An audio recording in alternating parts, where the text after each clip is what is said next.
Bon, il va vraiment falloir régler ce problème qui consiste à traiter automatiquement d'antisémite chaque personne qui dénonce les agissements d'un État, d'un gouvernement ou d'une armée, quoi.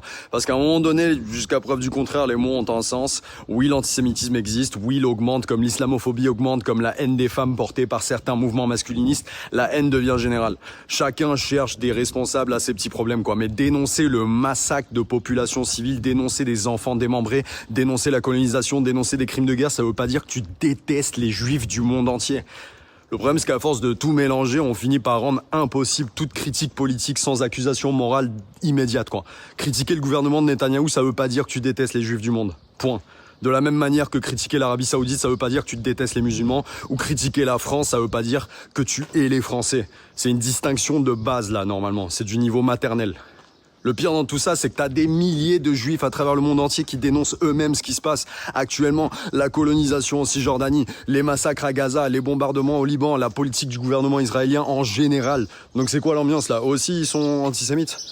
À un moment donné, il faut arrêter cette logique où l'indignation face à des populations civiles massacrées devient automatiquement suspecte. Oui, il existe de vrais antisémites qui profitent du contexte pour déverser leur haine, mais il existe une grande majorité de gens sincèrement horrifiés par ce qu'ils voient. Et être horrifié par des civils qui meurent par milliers, ça devrait être encore considéré comme une réaction humaine normale.